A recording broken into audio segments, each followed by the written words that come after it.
नमस्कार। आज हम बात करेंगे सेक्शन 5 इंडियन एविडेंस एक्ट, जो बताता है कि एविडेंस में be given of facts in issue and relevant facts, यानी विवादक तथ्यों और सुसंगत तथ्यों का ही साक्ष्य दिया जा सकेगा। इसमें कहा गया है किसी वाद या कार्रवाई में हर विवादक तथ्य के और ऐसे अन्य तथ्यों के जिन्हें इनके पश्चात सुसंगत घोषित किया गया है, एग्जिस्टेंट और नॉन एग्जिस्टेंस का एविडेंस दिया जा सकेगा, किसी अन्य का नहीं। सेक्शन 5 से एक बात क्लियर होती है कि आप किन तथ्यों का साक्ष्य दे सकते हैं। किसी भी वाद में या किसी कार्रवाई में केवल उन तथ्यों का एविडेंस दिया जाएगा जो या तो आपके रिलेवेंट फैक्ट हैं या फैक्ट इन इशू है, यानी जो विवादक तथ्य हैं, जिन बातों के बारे में विवाद है, उनका एविडेंस आप दे सकते हैं, या सेक्शन 5 से लेके 55 तक जो रिलेवेंट फैक्ट बताए गए हैं उन फैक्ट के बारे में आप एविडेंस कोर्ट में दे सकते हैं। रिलेवेंट फैक्ट में आपको बता चुका हूँ क्या होते हैं। रिलेवेंट फैक्ट वह फैक्ट होते हैं जो सेक्शन 5 से लेके 55 में तक दिए गए हैं और जो आपके मामले से कंसिस्टेंट होते हैं, संबंधित होते हैं। विवादक तथ्य मैं आपको समझा चुका हूँ। विवादक तथ्य वह तथ्य होते हैं जिन तथ्यों में दोनों पक्षों के बीच में विवाद है, जिनको न्यायालय को निराकृत करना है, जिनका निर्णय करना है, वे तथ्य विवादक तथ्य कहलाते हैं। तो सेक्शन 5 से एक चीज क्लियर होती है कि किन तथ्यों का एविडेंस हम दे सकते हैं, विवादक तथ्यों का और सुसंगत तथ्यों का। अब सुसंगत तथ्य कौन से होंगे? जो 5 से 55 तक में दिए गए हैं। लेकिन क्या प्रत्येक रिलेवेंट फैक्ट का एविडेंस दिया जा सकता है? ये सोचने वाली बात है। बहुत सी चीजें ऐसी होती हैं जो रिलेवेंट तो होती हैं लेकिन उनका एविडेंस नहीं दिया जा सकता, जिसको हम सेक्शन 52 से 55 तक पढ़ते हैं कि प्रत्येक मामले में आप चरित्र का साक्ष्य नहीं दे सकते। अभियुक्त का बुरासील सुसंगत नहीं है। प्रत्येक मामले में कोई व्यक्ति बुरे चरित्र का है, यह रिलेवेंट नहीं है।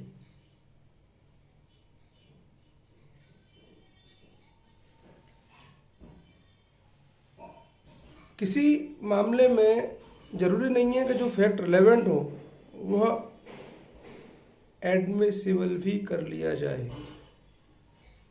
कहने का तात्पर्य यह है कि दो पक्षकारों के बीच में एक जमीन का झगड़ा है, जिसमें मिस्टर ए कहते हैं कि भाई मैंने इनको विक्रय किया, मिस्टर बी कहते हैं कि इन्होंने मुझे विक्रय नहीं की, सेल नहीं की। ऐसा कुछ भी जमीन संबंधी विवाद है, सेल संबंधी विवाद है, विक्रय हुआ या नहीं हुआ।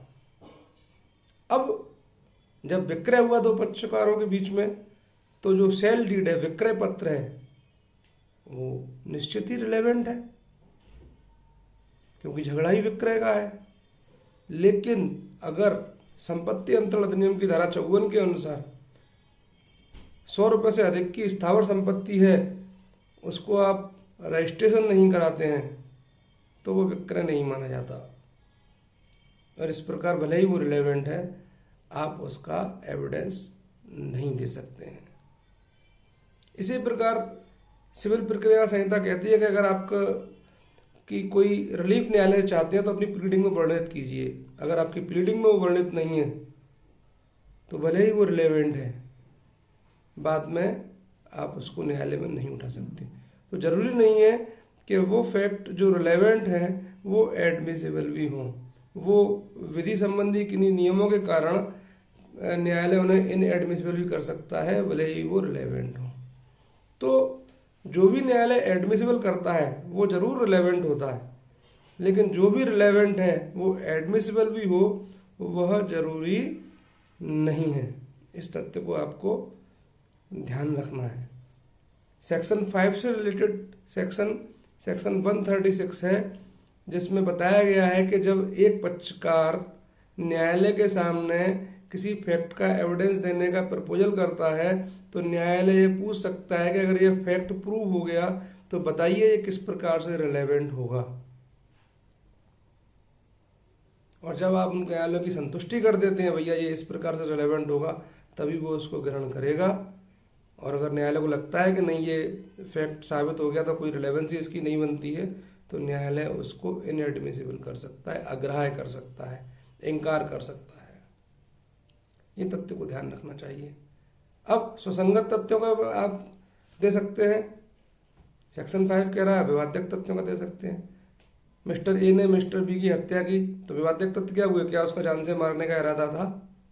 क्या जान से मारने के इरादे से उसने उसकी मृत्यु कारित की? ये रिलेवेंट फैक्ट है, विवादक भी है ये, इसलिए इनके बारे में आप जो भी रिलेवेंट फैक्ट हैं उसके बारे में एविडेंस दे सकते हैं।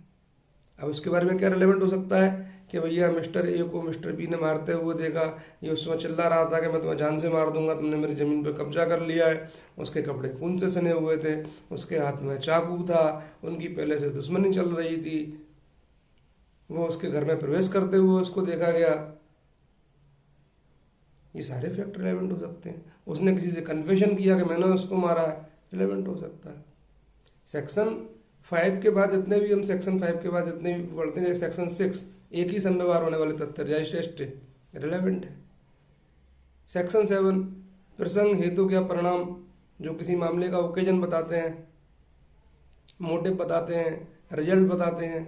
सेक्शन 8 पूर्व या पश्चात का आचरण, मूल्यम का घटना कारित करने से पहले का जो बिहेवियर और घटना कारित करने के बाद का बिहेवियर रिलेवेंट होता है सेक्शन 8 में। एक व्यक्ति जैसे ही किसी व्यक्ति के बारे में कोई चिल्लाया कि भैया देखिए जिसने चोरी की थी पुलिस आ रही है इसको पकड़ने, वैसे ही एक आदमी भाग गया, तो इसका आचरण क्या दर्शा रहा है? या तो चोर है या चोरी की संपत्ति इसने प्राप्त की इसीलिए भाग गया, तो आचरण रिलेवेंट होता है।